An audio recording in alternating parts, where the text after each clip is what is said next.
Bismillahirrahmanirrahim.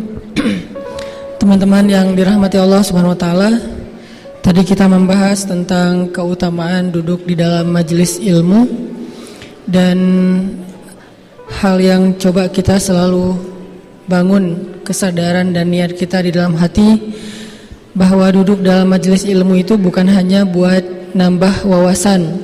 Karena kalau cuman buat nambah wawasan, kita bakalan bosan kalau materinya itu saja.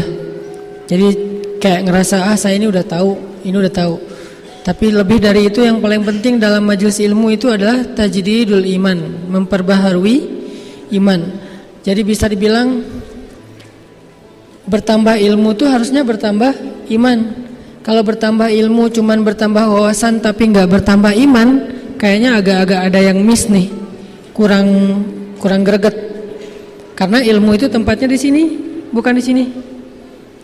Kalau ilmu kita cuma letakkan di dalam hafalan, di dalam wawasan, gak terlalu banyak manfaatnya buat kita. Cuma sekedar jadi bahan debat, cuma sekedar biar dibilang musakof, orang yang berwawasan, cuma sekedar untuk dapat gelar gitu ya, hanya untuk bisa bicara di depan umum. Tapi kalau ilmu itu diletakkan di hati, maka walaupun kita mungkin nggak pintar ngomong di depan umum, tapi ilmu kita itu benar-benar bermanfaat.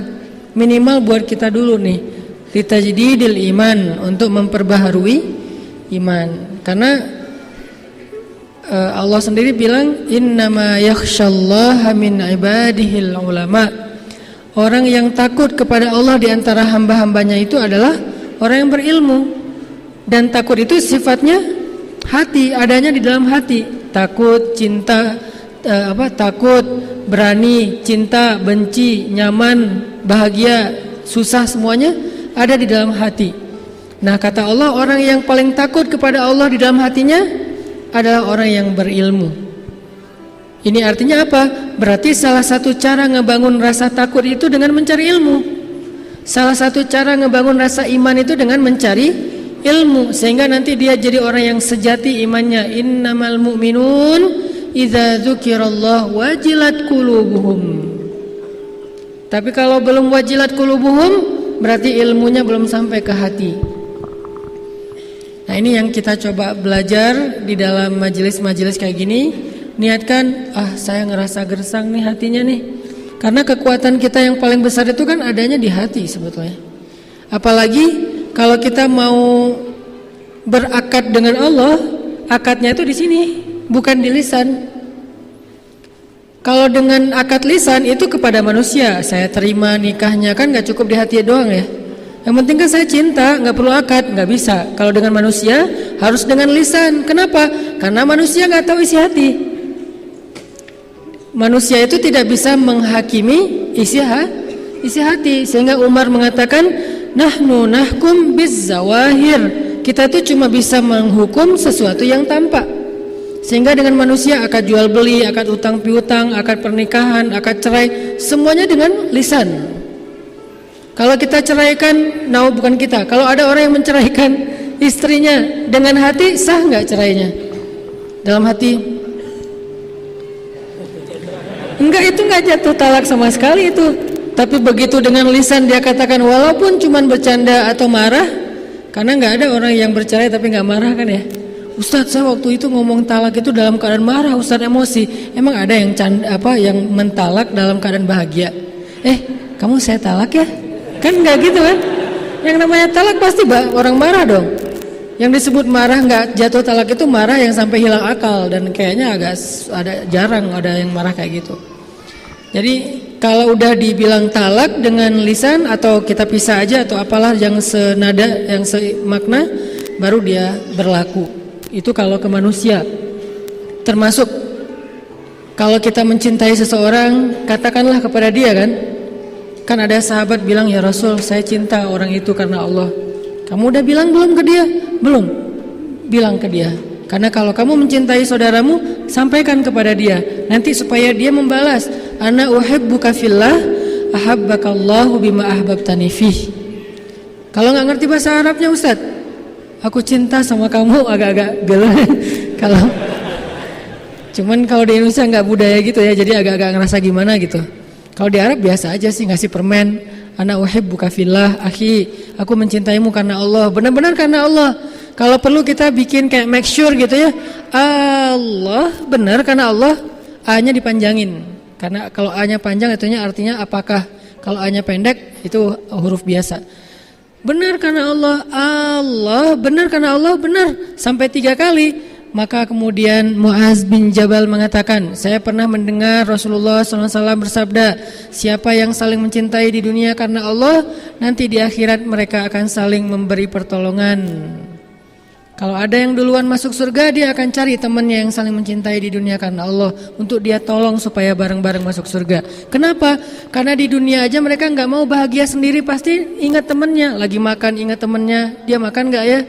Kalau dia di rumahnya bagus, rumah temannya bocor, ingat rumah temannya, kasihan dia bocor kalau lagi hujan nih. Ingat di dunia aja, ingat apalagi di akhirat. Nah ini dengan manusia, lisan. Kalau dengan Allah nggak cukup lisan. Justru muamalah dengan Allah itu mainnya di sini. Muamalah dengan manusia di lisan. Dengan istri itu kita harus pintar-pintar membahagiakan hatinya dengan lisan. Kita harus pintar-pintar membahagiakan hatinya dengan kata-kata yang indah. Sehingga Nabi mengatakan qaulun ma'rufun shadaqah. Ucapan yang baik itu sedekah pahalanya. Jadi kita membahagiakan istri kita dengan ucapan yang baik itu sedekah banget. Kita membahagiakan istri kita dengan dengan teks atau dengan WA yang romantis, itu membahagiakan dan itu sedekah berpahala di sisi Allah. Ini kalau manusia. Kalau Allah kadang-kadang nggak cukup. Kita bilang, ya Allah, saya mencintaimu, engkaulah segalanya dalam hidup saya nggak bisa hidup tanpamu, segala macam. Tapi nggak benar ucapan itu di hati, Allah tolak. Kalau manusia kok nerima? Karena dia nggak tahu isi hati.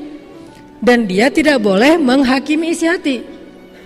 Nih nggak jujur nih, dia nggak boleh ngomong kayak gitu. Karena nggak ada yang tahu isi hati orang itu kecuali Allah, kemudian dia. Sehingga kalau ada teman kita mengatakan sumpah, ya udah berarti selesai. Demi Allah selesai. Saya jujur kok, selesai. Nggak boleh kita nih ria atau apa segala macam. Nggak boleh menjudge isi hati orang lain. Ada yang posting di sosmed lagi ngaji, kita ria nih, ini menjudge isi hati orang. Gimana kita tahu dia ria? Bisa aja sebaliknya, dia lagi syiar. Dia berharap dengan dia posting ngajinya bagus, orang lain jadi semangat untuk belajar membaca Al-Quran. Dan dia pengen dapat pahala dari man sanna sunnatan hasanah. Siapa yang mencontohkan satu contoh yang baik. Kita yang menghakimi isi hatinya dengan kata-kata ria, malah nambah-nambah dosa. Atau mentransfer pahala kita buat dia, kan rugi nih. Nah kalau ke Allah, Allah maha tahu. Wa asirru qawlakum aw jaharu bih innahu alimun bidzatis sudur. Kalian sembunyikan kata-kata kalian atau kalian nyatakan, innahu alimun bidzatis sudur. Allah tahu banget lah isi hati kalian, kata Allah. Sehingga kalau kita cuma berucap ngegombal ke Allah tapi di hatinya tuh nggak jujur, Allah nolak gombal kita. Apa contoh gombal ke Allahnya? Inna sholati wa nusuki wa mahyaya wa mamati lillahi rabbil alamin. Itu keren banget kan kata-katanya. Sesungguhnya sholat saya, kurban saya, inna sholati wa nusuki, hidup saya, mati saya, semuanya untuk Allah. Tapi nggak ada di hati kata-kata itu, maka Allah akan menolak kata-kata tersebut. Sama kayak orang-orang mengatakan, wa minan nasi man yaqulu amanna billah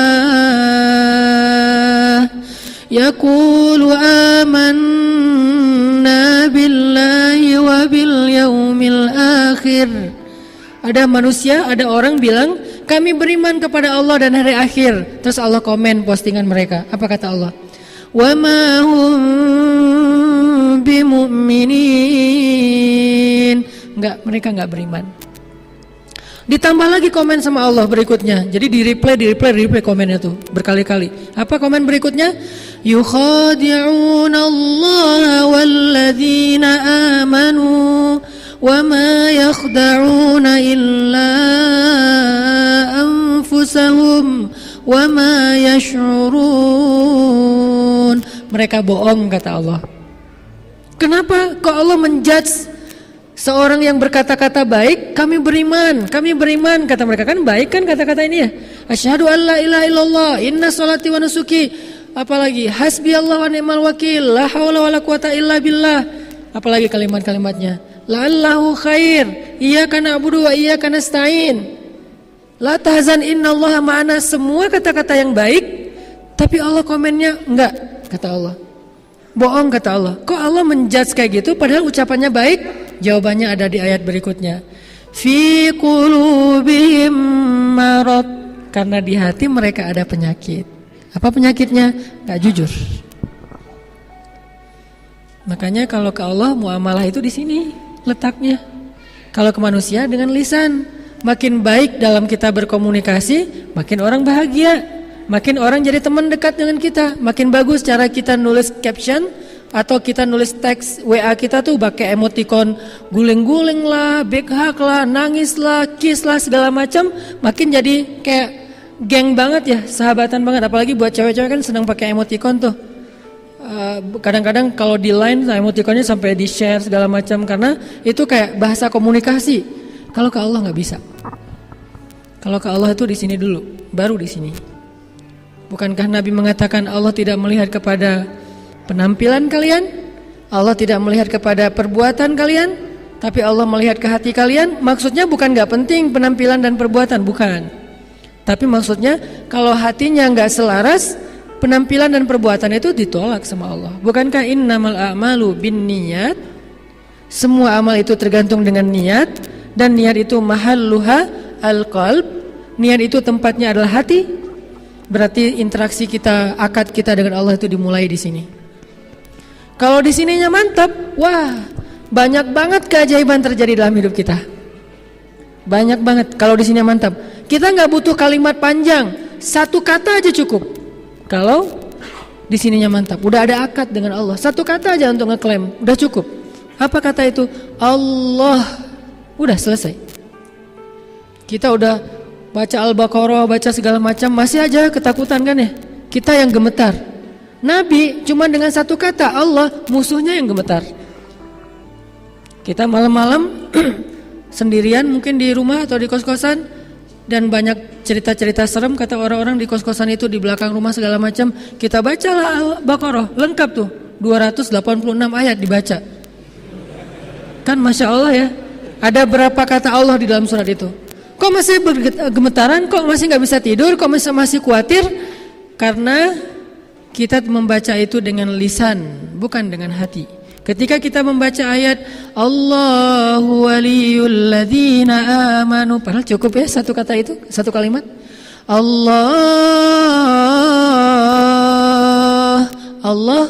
Allahu waliyul ladzina amanu, pelindung orang yang beriman. Kan selesai ini seharusnya. Allahu waliyul ladzina amanu. Ya udah, saya yakin selesai seharusnya. Udah tenang, tumanina, bisa tidur, sakinah.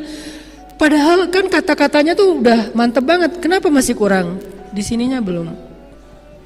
Kita baca Al-Mulk, kita baca Yasin, kita baca banyak surah di Al-Quran yang semuanya juga baik. Al-Kahfi.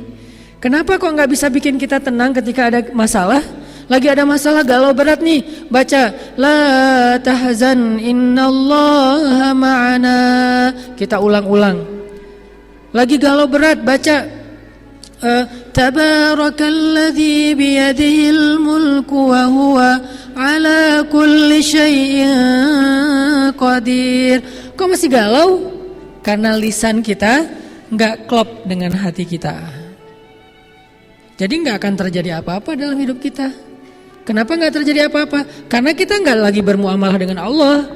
Kita lagi bermuamalah dengan orang atau dengan diri kita sendiri. Kalau kita pengen dapat pertolongan dengan Allah, pertolongan dari Allah, muamalahnya pakai ini. Bukan pakai ini doang. Kalau pakai ini, nggak usah panjang-panjang. Allah aja bisa selesai masalahnya. Kayak Nabi lagi ditodong senjata, benar-benar ditarik dikit aja. Itu kan pedang tajam banget tuh. Ditaruh di sininya Nabi atau mungkin di sininya, wallahu alam, yang jelas di leher Nabi, taruh di sini, ditarik sedikit, itu langsung kayak kita motong ayam, benar-benar langsung Nabi kegorok itu.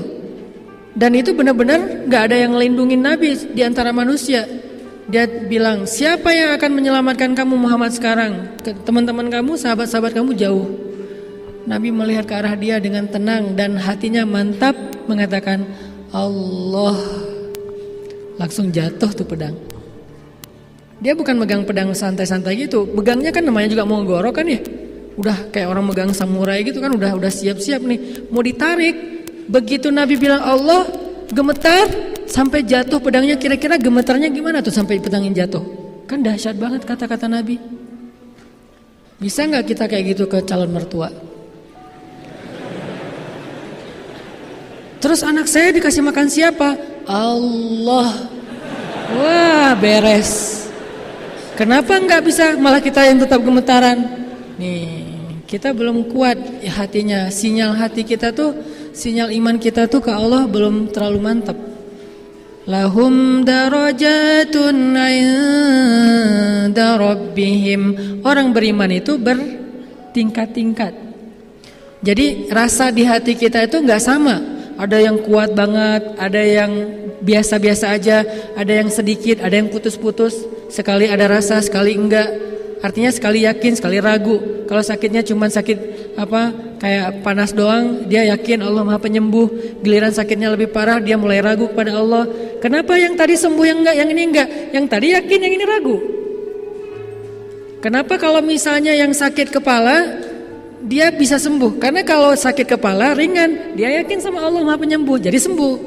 Giliran sakitnya agak parah, dia ragu sama Allah Maha Penyembuh, makanya enggak sembuh-sembuh. Ada tuh Ustadz, dia orangnya saya yakin orangnya beriman banget, tapi kok gak sembuh-sembuh? Nah, nanti ada jawaban lain.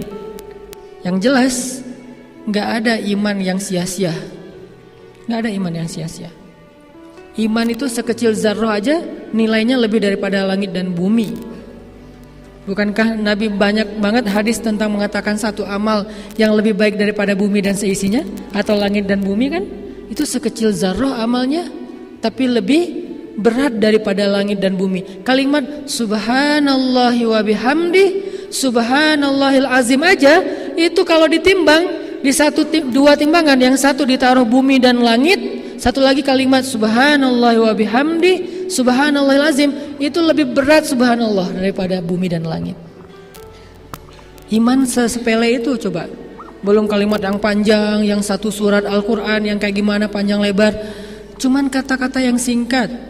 Kenapa? Kalau diucapkan dengan hati yang mantap. Jadi kalau kita pengen lihat keajaiban dalam hidup kita, ini nih yang ditajdid. Kita butuh majelis ilmu itu untuk ini nih, untuk ngecas terus, untuk nguatin terus. Sehingga kalau ininya kuat, begitu kita angkat tangan, ininya mantap, Allah kasih. Dan saya walaupun bukan ahlinya, tapi saya dengan kelemahan saya tuh sering ngebuktiin itu benar-benar nyata loh. Benar-benar nyata, di luar dugaan, di luar nalar kita tuh bisa terjadi. Makanya kayak saya sering banget men-flashback tentang pengalaman-pengalaman hidup saya pribadi. Itu jadi kayak kata Allah di surat Ad-Duha. Ketika Nabi lagi galau kan ya, 6 bulan gak turun wahyu. Setiap hari Nabi ngelihat ke langit, mana ya Jibril kok gak turun-turun. Setiap hari Nabi ngelihat ke langit, mana Jibril kok gak datang juga. Mana Jibril, mana Jibril, mana Jibril. Selama 6 bulan sampai Nabi sedih, sampai Nabi mulai berpikir kalau beliau sudah dicabut, dipecat jadi Nabi. Jangan-jangan Allah udah gak ridho lagi saya sebagai Nabi nih. Jangan-jangan saya sudah diberhentikan. Jangan-jangan Allah udah memilih Nabi yang lain selain saya. Jangan-jangan saya udah gak layak. Sedih banget. Kebayang gak tuh sedihnya? Lebih sedih daripada ketika anak laki-laki beliau wafat. Sedih banget Nabi tuh. Itu salah satu adegan Nabi paling sedih ketika 6 bulan gak turun wahyu.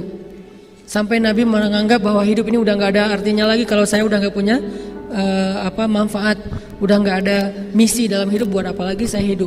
Sedihnya luar biasa, murung terus-terusan. Tiba-tiba turun ayat wadduha, demi matahari yang ketika duha, artinya hidup ini masih cerah Muhammad. Wallaili idza saja, demi malam yang tenang. Kenapa kamu resah Muhammad? Ma wadda'aka rabbuka wa ma qala. Allah harusnya bisa aja bilang ma wadda'aka rabbuka wa qala. Tuhanmu tidak benci kepadamu dan tidak meninggalkan kamu. Tuhanmu tidak meninggalkan kamu dan tidak benci kepadamu. Enggak, Allah bilang Tuhanmu tidak pernah meninggalkan kamu, tidak pernah benci Tuhanmu tidak pernah meninggalkan kamu dan benar-benar tidak pernah membenci kamu. Ini artinya Allah tuh kayak negesin banget kalau Allah tuh enggak benci dan enggak ninggalin Nabi. Jangan sedih Muhammad, 6 bulan itu bukan berarti Allah ninggalin kamu. Itu kayak ujian juga buat Rasulullah. Setelah itu wala saufa yu'ti walal akhiratu khairul laka minal ula wala saufa yu'tika rabbuka fatarda. Allah terus ngasih kayak motivasi buat Nabi Muhammad. Jangan putus asa wahai Muhammad, jangan sedih wahai Muhammad, jangan berkecil hati wahai Muhammad, jangan menyerah wahai Muhammad. Aku pasti akan menolong kamu. Aku enggak pernah ninggalin kamu. Aku tuh enggak pernah jauh dari kamu. Allah ngomong kayak gitu coba. Surat Ad-Duha itu tinggal dikasih nada Korea dikit tuh benar-benar kayak gitu.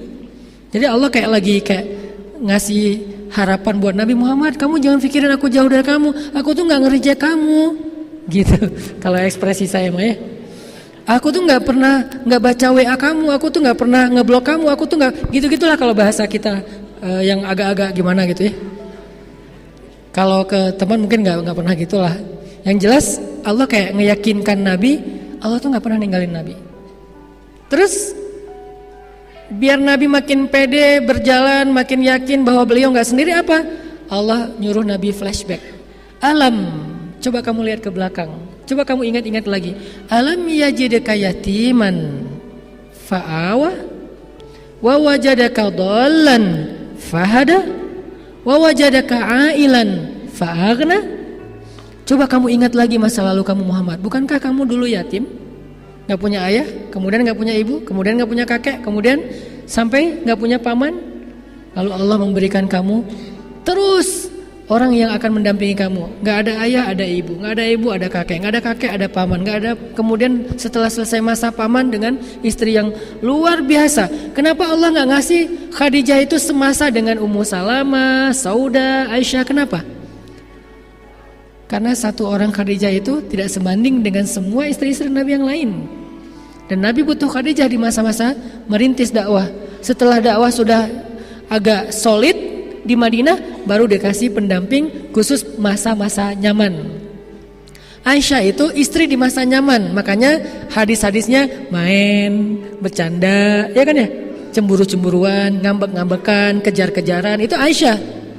Terus di sisi yang lainnya mencari ilmu, menghafal hadis, menghafal Quran. Karena Islam dakwah udah lumayan solid di situ tuh. Kalau masa merintis, masa-masa Nabi pulang dalam keadaan sedih, diselimutin, Nabi pulang dalam keadaan kotor, tubuhnya dibersihin, itu Khadijah. Makanya alam yajidka yatiman fa'awa. Buat saya, alam yajidka yatiman fil Qahirah, di Kairo, fa'awa. Bukankah kamu sendiri dulu di Kairo, berangkatnya sendiri gak punya siapa-siapa, lalu Allah memberikan kamu keluarga, berangkat sendiri pulang 2,5. Kok 2,5? Sama istri saya dan anak dalam kandungan istri saya. Jadi kita pulang bertiga. Allah kasih keluarga, dikasih teman, dikasih geng. Sehingga di Kairo saya malah jadi betah, malas pulang karena udah terlanjur banyak teman di sana. Baik orang Indonesia, orang Mesir, orang Afrika. Yang paling banyak teman saya itu orang Afrika. Mungkin karena agak-agak mirip kali ya, jadi banyak teman. Kita jalan bareng, seru-seruan. Bukankah dulu berangkatnya sendiri? Siapa yang mendatangkan teman-teman, yang mendatangkan pasangan? Allah. Ingat itu, sehingga kalau kamu melangkah, gak usah khawatir. Kan Allah di sana dan di sini sama. Nanti Allah yang akan membantu kamu dengan cara yang sama, bahkan lebih dahsyat dari itu. Sehingga saya gak pernah khawatir. Awal saya datang ke Bandung juga kayak gitu. 2006, belum lama loh. 12 tahun yang lalu saya datang ke Bandung, tinggal di Tegalega yang pojok ada pembuangan sampah. Saya bilang saya harus bisa memberi manfaat lebih di kota ini. Saya berdiri di atas gedung Gria Jogja Kepatihan tuh. Saya naik ke atas, saya lihat kota Bandung. Kenapa kok di situ? Kenapa nggak di Tower Masjid Agung? Karena nggak punya duit untuk bayar masuk tower. Cari yang gratisan. Terus di ITC ya namanya, ITC kan ya, yang dekat yang di Kebun Kelapa. Berdiri di atas, ini kota Bandung. Saya harus memberi manfaat di sini. Saya harus 10 tahun lagi saya harus menjadi orang yang bermanfaat. Itu azam. Kenapa saya yakin? Bukankah saya di Mesir juga dulu kayak gitu? Awal saya datang ke Mesir, hari pertama langsung ditaruh di sekretariat mahasiswa Aceh di lantai 21. Saya langsung duduk, kan musim dingin waktu itu, 6 derajat lah kurang lebih. Saya duduk di depan, di balkon gitu pakai jaket, melihat kota Kairo malam hari yang kelap-kelip lampu. Saya bilang, 5 tahun lagi saya di sini udah harus memberi manfaat lebih, harus jadi seseorang, saya bilang. Bukankah saya sendiri datangnya? Tiba-tiba 5 tahun kemudian saya punya keluarga, punya teman, alhamdulillah selesai kuliah di Al-Azhar. Oh berarti itu modal. Alam yajidaka yatiman fa'awa. Kenapa kalau di Kairo aja bisa, kenapa di Bandung enggak? Kalau di Bandung aja bisa, kenapa di tempat lain enggak? Alam yajidaka yatiman fa'awa wa wajadaka dhallan. Namanya anak baru kan dol ya. Apa dol? Bingung. Ini gimana nih? Banyak bingungnya kan, namanya orang baru. Awal-awal datang ke Kairo bingung naik bis tuh kayak gimana. Soalnya bis di Kairo tuh emang koboi banget. Kita kalau misalnya ketinggalan ditinggal apa, kalau kita misalnya nggak siap-siap di pintu pas mau turun ya lewat, karena dia nggak pernah berhenti di halte. Hanya melambat sedikit terus kita turunnya sambil lari. Terus kalau udah jauh susah lagi nyari-nyari jalannya. Salah naik bus ya salah jalan. Artinya masih bingung nih gimana nih, terus tinggal di mana, terus saya makannya apa? Dolan fahada. Allah tunjukkan satu persatu, enggak sekaligus. Pertama Allah amankan dulu masalah kebutuhan beasiswa. Allah tunjukkan, tiba-tiba ada yang buka, ada lembaga kayak lembaga zakat gitu, buka beasiswa untuk anak baru. Datang ngantri, disuruh ngaji doang, lulus, alhamdulillah selesai satu, fahada. Udah dapat beasiswa, akhirnya fahadanya apa? Cari kos-kosan. Dapat kos-kosan, awalnya cari yang paling murah di kampung. Yang saya cerita ada keledai segala macam, di kampung banget. Selalu kayak gitu mulai kehidupan saya tuh, dari awal banget, dari bawah. Udah dapat kos-kosan, sekarang tinggal mikirin jalur dari kos-kosan ke kampus. Naik apa yang paling murah? Apakah naik MRT? Sesekali doang naik MRT karena mahal, cuma pengen sok-sok keren-keren aja gitu naik MRT. Sisanya naik kayak bis yang paling murah, yang isinya tuh orang jualan sayur, terus kayak bawa-bawa ayam gitu. Pokoknya gitu aja, keluar dari situ tuh udah baju udah harus ganti. Belum lagi kalau musim panas kan keringat-keringetan, terus segala macam. Keluar dari situ, aduh gimana ya kok jadi kayak gini. Itu naik itu. Kenapa? Udah fahada. Dari situ mulai fahadanya apa? Mulai kenal teman-teman orang Indonesia, mulai ditunjukkan oleh Allah ide bikin usaha apa. Fahada. Udah gitu, wajadaka ailan, lapar, tadinya nggak punya penghasilan sendiri, fa'aghna, jualan bakso, walaupun bukan saya yang bikin. Karena udah punya teman, Allah tunjukkan, dia yang bikin bakso, saya yang jual, nanti bagi hasil, dia 30%, saya 70%. Alhamdulillah ya, dia baik banget, mau aja gitu. Dapat, fa'aghna, kenyang gitu. Terus kalau lagi ada musim liburan kan suka kayak acara gathering ya, saya catering gitu-gitulah. Terus kayak ada musim anak baru datang, jual dolar. Musim haji jadi gaya di tanah suci. Fa'aghna. Bukankah itu bukti? Makanya kata Allah, Muhammad, alam yajidaka yatiman fa'awa wa wajadaka dhallan fahada wa wajadaka ailan fa'aghna. Terus kenapa khawatir? Kenapa ragu? La tahzan, innallaha ma'ana. Ini dibangun di sini. Dan ini yang membuat saya semakin yakin sehingga dengan keyakinan itu saya ngerasa bukan saya hebatnya, Allah yang hebat. Cuman kehebatan Allah itu nggak kita lihat langsung karena kita nggak yakin akadnya. Jadi tiket mau ngelihat show-nya Allah tuh, tiketnya itu iman. Jadi kita kalau pengen ngelihat Allah perform, Allah show, dan show-nya tuh spektakuler banget, tiketnya di sini, barcode-nya tuh ada di sini. Jadi kalau kita mau datang ke gate-nya, mau masuk ke acara show Allah, terus barcode-nya nggak ke-detect, berarti emang ininya agak ini nih. Ngelihat dari jauh kan beda dengan jadi dekat. Kelihatan lampu warna-warni dari luar, ada show apa sih kok seru banget. Tapi kan kita jaraknya terlalu jauh, jadi nggak menakjubkan yang kita lihat. Kenapa ada orang yang melihat kehidupannya tuh menakjubkan banget? Karena dia ngelihatnya di barisan paling depan, soalnya dia beli tiketnya dengan VIP, tergantung barcode tiketnya. Dan itu ada di dalam hati kita, teman-teman. Buktiin deh. Kalau pengen lihat keajaiban Allah, percaya deh sama Allah. Ustadz, saya udah ngetes Ustadz. Ngetes itu gak percaya namanya. Ngetes itu kan ragu-ragu, bener nggak ya, bener nggak? Saya ngetes dulu deh. Itu ragu-ragu, nggak akan kelihatan. Percaya, gimana caranya Ustaz? Coba percaya. Tapi kan percaya juga bertahap. Caranya, alam yajidka yatiman. Lihat masa hidup kita selama ini. Bukankah Allah yang nolong kita? Kalau kita ngerasa nggak kayak orang yang garing hidupnya, nggak punya pengalaman, lihat pengalaman teman kita yang lebih unik. Lihat pengalaman orang-orang yang sering sharing, yang lebih unik lagi itu. Bukankah Allah yang nolong dia? Apalagi kalau di Bandung tuh banyak banget hijrah story kan, dari orang-orang yang Allah selamatkan, dikasih second life kayak gitu-gitu.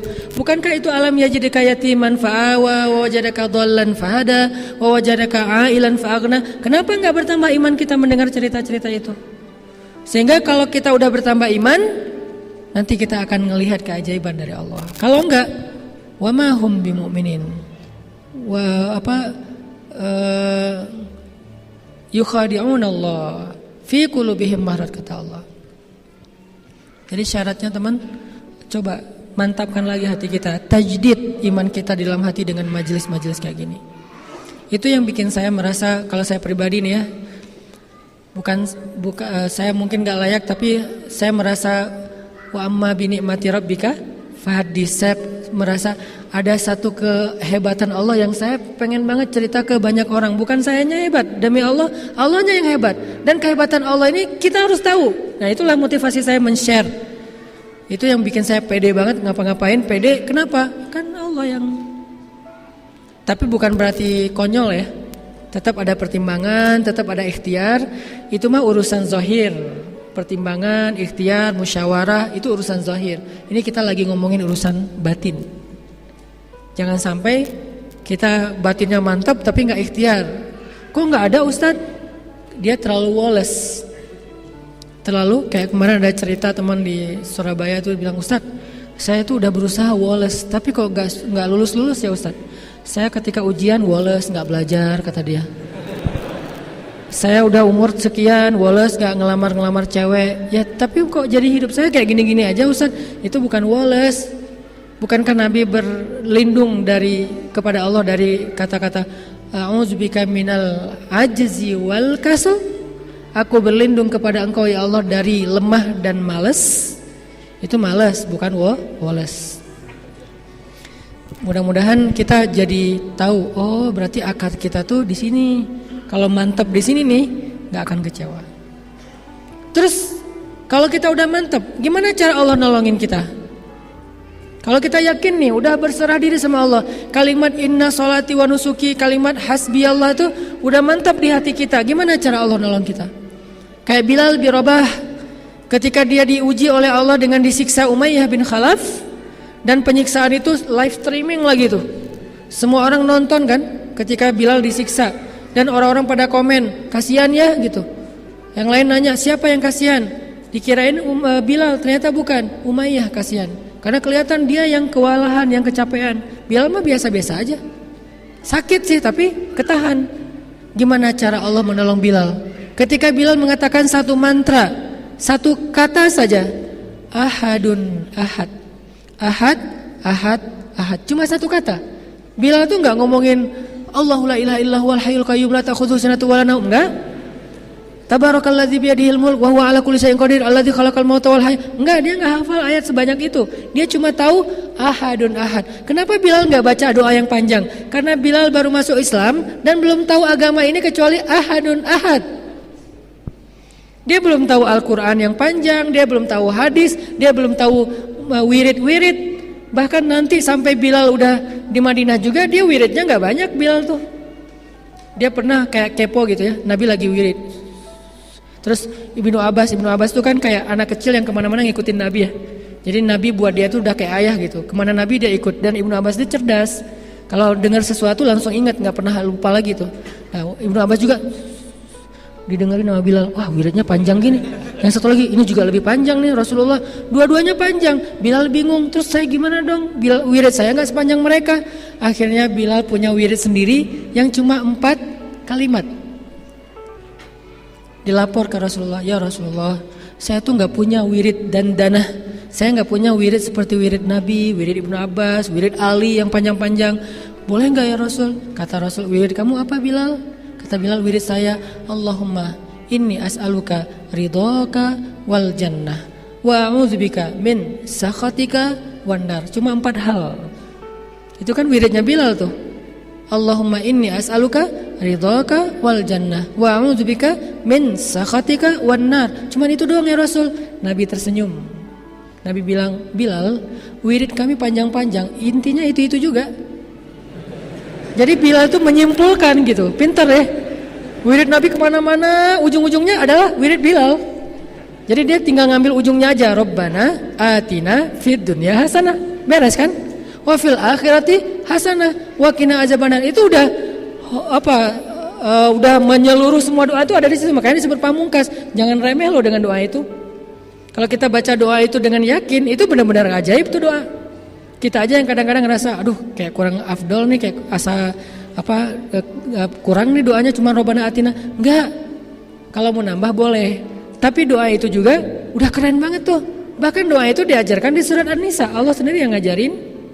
Hasanah dunia, hasanah akhirat, dan terhindar dari api neraka. Mau nambah yang lain buat apa? Biar makin mantap nih. Ahadun ahad. Dia cuma tahu satu kata, ahad doang gitu. Kok terus apa pertolongan Allah buat Bilal? Allah menolong Bilal bukan tiba-tiba begitu. Ahadun ahad, datang Abu Bakar, Bilal saya beli, saya bebaskan. Nggak gitu cara Allah menolong hambanya. Ini yang kita harus paham. Sehingga tadi jawabannya ketika ada yang mengatakan dia itu orang yang beriman, dia itu orang soleh, kok dia nggak ditolong? Nggak, dia ditolong. Kita yang nggak tahu dia ditolong. Apa bentuk pertolongannya? Allah menolong hambanya dengan 2 cara. Pertama, pertolongan pertamanya adalah kayak UGD gitu. Begitu datang ke rumah sakit, diinfus dulu atau periksa tensi dulu, terus diinfus. Kalau perlu nggak langsung didiagnosa sama dokter. Kadang-kadang apalagi datangnya nggak ada dokter di klinik itu, besok baru dokter diagnosa. Yang penting dia pertolongan pertama. Nah Allah ngasih kita pertolongan pertama, kemudian baru pertolongan yang berikutnya. Pertolongan pertama apa? Pertolongan pertama dari Allah kepada hambanya ketika mereka punya masalah adalah Allah tolong hatinya. Dikuatkan kesabarannya. Itu pertolongan pertama. Gak langsung drop off, gak. Dikuatkan kesabaran dia. Sehingga walaupun dia tetap mendapatkan ujian yang itu, hatinya tetap tenang. Dia tetap kuat, dia tetap tabah, dia tetap sabar. Itulah pertolongan paling ajaib yang Allah berikan kepada hambanya. Bilal disiksa itu berhari-hari, berminggu-minggu. Padahal dia udah bilang ahadun ahad dari hari pertama. Kok nggak langsung dibeli sama Abu Bakar? Karena Allah ngasih pertolongan pertama buat Bilal bukan dengan cara dibebaskan, tapi dikuatkan hati Bilal. Sehingga ketika disiksa, Bilal sama sekali tidak mau beralih dari iman. Kata Umayyah pertama, wahai Bilal, tinggalkan agama Muhammad, beralih kepada agama orang Quraisy. Ahadun ahad. Wahai Bilal, Muhammad itu nggak pernah bantu kamu, dia sendiri di rumahnya dilindungi keluarganya, kamu sendiri di sini nggak ada yang lindungi. Ahadun ahad. Wahai Bilal, ya sudahlah, kalau kamu nggak mau meninggalkan agama Muhammad, minimal kamu mencela Muhammad aja, tapi agamanya tetap kamu peluk. Ahadun ahad. Ya udah, nggak usah mencela Muhammad, nggak apa-apa. Minimal kamu jangan bilang lagi ahadun ahad. Ahadun ahad. Sebel nggak sih? Kan sebel banget nih jadi Umayyah bin Khalaf ya. Akhirnya Umayyah bilang, Bilal, sekarang saya tuh udah dari ujung udah ke tengah tuh udah jauh banget loh Bilal. Masa kamu nggak bisa ditawar sama sekali sih? Saya tuh udah banyak kasih diskon. Tadi suruh kufur nggak mau, terus suruh mengkhianati Muhammad nggak mau, mencela Muhammad nggak mau, nggak usah ngomongin ahad aja juga nggak apa-apa, nggak mau juga. Sekarang minimal gini wahai Bilal, kamu tetap boleh ngomong ahadun ahad, kamu boleh la ilaha illallah, kamu boleh apa, tapi akuilah bahwa agama kami itu nggak salah. Pluralisme, ya kan? Kami juga benar, kamu juga benar. Cuman kamu lebih cocok dengan Allah, kami cocok dengan berhala. Gitu aja Bilal. Ahadun ahad. Apa nggak stroke tuh Umayyah bin Khalaf? Udah berkali-kali nawar nggak bisa. Kenapa Bilal bisa kayak gitu? Umayyah itu lemah hatinya, Bilal kuat hatinya. Karena Allah menolong hati Bilal.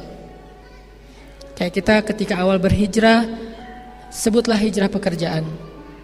Gak mau lagi riba, gak mau lagi yang kayak gitu-gituan, gak mau lagi yang syubhat, gak mau lagi yang haram, secuil apapun kecuali darurat. Cuman itu alasan yang membolehkan. Dan ini belum jadi darurat, akhirnya kita tinggalkan. Apakah kita akan langsung dapat usaha dan langsung kemudian survive, kaya, punya profesi yang luar biasa? Kayaknya SOP-nya nggak kayak gitu deh. Awalnya justru kita langsung diuji dengan lapar dulu, pendapatan nggak sebesar yang dulu, jadi berhemat, nggak bisa entertain, nggak bisa jalan-jalan, dari keluarga juga mulai ada sedikit guncangan. Apa yang membuat kita bertahan dalam masa-masa kayak gitu? Hati kita. Kalau kita nggak yakin sama Allah, Allah nggak akan nolong hati kita. Akhirnya kita balik lagi. Apa nih maunya Allah? Ada yang kayak gitu. Dan lapor ke saya lagi curhat, Ustadz, saya pengen nanya. Nanya apa Pak? Apa sih maunya Allah? Kok nanyanya ke saya? Nanya ke Allah dong.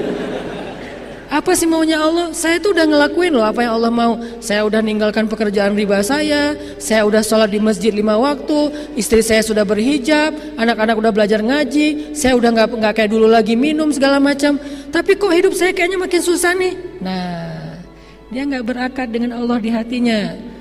Dia hanya mencari yang mudah buat dia dan menguntungkan. Dan itulah yang disebut dengan iman ala harfin.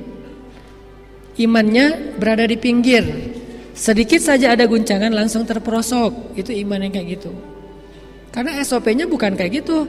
Jangankan kita, Bilal lebih soleh dari kita, Khabab lebih soleh dari kita. Siapa lagi yang disiksa? Sumayyah lebih soleha daripada kita. Masyidah lebih soleha daripada kita kan. Ashabul Ukhdud yang dibakar hidup-hidup di dalam sebuah parit lebih soleh daripada kita. Kenapa mereka diberlakukan SOP yang sama? Apakah Allah nggak tahu isi hati mereka? Tapi emang kayak gitu sunnatullah teman-teman. Perjalanannya emang kayak gitu dulu. Ketika kita hijrah, Allah uji dulu ke bawah. Dan bersabarlah, yakinlah sama Allah, Allah akan kuatkan hati kita. Nggak lama kok yang kayak gitu-gitu. Dan makin husnuzon kita ke Allahnya mantap, makin cepat loh terjadi keajaiban. Kalau saya sering ngerasa husnuzon itu yang menolong saya nih. Ini mah gak akan lama. Ini mah bisa. Ini mah apa. Tapi ikhtiar ya. Ini masalah hati doang nih. Insya Allah Allah tolong. Insya Allah gak akan apa-apa. Ada Allah kok ada Allah. Benar-benar Allah tunjukin keajaiban. Gak pernah kepikiran. Jadi ayat min haitsu la yahtasib itu benar-benar nyata. Wa yaj'al lahum makhraja itu benar-benar nyata. Pasti teman-teman pernah ngalamin itu. Makanya kalau udah pernah ngalamin, alam yajidka yatiman fa'awa. Ingat itu, terus bikin itu jadi tajdid iman, pembaharuan iman. Sehingga kita berani mengambil resiko fisabilillah, berani gambling dengan melibatkan Allah, berani. Selama itu fisabilillah, gamblingnya itu di jalan Allah. Gambling jalan Allah gimana? Ninggalin yang haram menuju ke yang halal walaupun sedikit beresiko. Itu namanya gambling fisabilillah. Kan mengambil resiko kan, kayak bertaruh gitu. Kalau bertaruhnya pakai nama Allah, tenang weh, la tahzan. Allah nggak akan ngecewain kita kalau kita pakai nama Allah.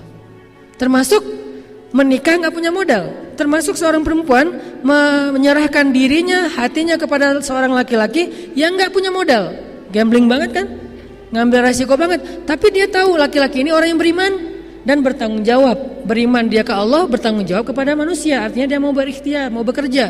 Maka tenang. La tahzan wahai ibu-ibu, la tahzani wahai perempuan. Karena kalau kalian menyerahkan hati dan diri kalian untuk laki-laki yang beriman kepada Allah dan bertanggung jawab untuk kalian, insyaallah la'allahu khair. Itu yang udah baik banget tuh. Awal-awalnya mungkin agak ada tunggakan listrik, wajar. Akhirnya diusir. Ya emang kayak gitu. Kita baru diusir, belum disiksa kayak Bilal kan. Baru diusir doang, baru dimarahin sama Bu Kos. Setiap akhir bulan dimarahin, biasa. Belum dicambuk seperti Sumayyah. Belum juga bakar hidup-hidup dan diseret di bara api seperti Khabab. Nauzubillah.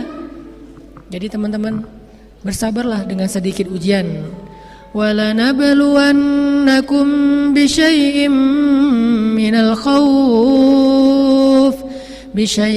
مِّنَ الْخَوْفِ وَالْجُوعِ وَنَقْصٍ مِّنَ الْأَمْوَالِ وَالْأَنفُسِ وَالثَّمَرَاتِ. Pasti kami uji kata Allah. Dengan sedikit rasa takut, dengan sedikit rasa lapar, dengan sedikit kekurangan, dengan sedikit kegalauan. Wabasyiris sabirin. Tapi sampaikan berita gembira kepada orang yang sabar. Jadi tidak ada balasan dari kesabaran kecuali berita gembira. Nggak ada balasan dari kesabaran kecuali keajaiban. Nggak ada balasan dan kesudahan dari kesabaran kecuali kemenangan. Dan nggak ada yang lain. Tidak ada kesabaran menjadi penyesalan, kesabaran menjadi kerugian, kesabaran kecelakaan. Itu bukan pasangannya. Nggak kayak gitu sunatullahnya, itu disilang. Sunatullahnya pohon sabar hanya berbuah keberuntungan, kebahagiaan, keajaiban, pertolongan, apalagi kebaikan-kebaikan. Itulah buah dari pohon sabar. Jadi pohon apa yang kita tanam, maka buah itulah yang akan kita petik. Gak mungkin kita nanam pohon sabar kemudian yang muncul buah yang pahit dan beracun. Gak mungkin, kebalik itu. Itu yang kita bangun di hati kita. Wabasyiris sabirin. Terus nanti ditambah lagi dengan ayat-ayat yang lain. Wa may yattaqillaha yaj'al lahu makhraja dan seterusnya. Ala inna nasrallahi qarib. Tenang, bentar lagi kata Allah. Terusin sabarnya. Isbiru wasabiru warabitu. Bersabarlah, kuatkan kesabaran. Ikat pinggang kalian. Jangan sampai kalian berputus asa. Akad di sini. Baru nanti Allah tunjukin. Makin besar kesabaran kita, makin besar keajaiban dalam hidup kita. Saya udah ngebuktiin itu, saya yakin teman-teman udah pernah membuktikan itu. So, kenapa kita harus ragu? Kenapa kita harus galau? Kenapa kita harus berputus asa? Bismillah, jalan. Baru kita ngomong hasbiyallah.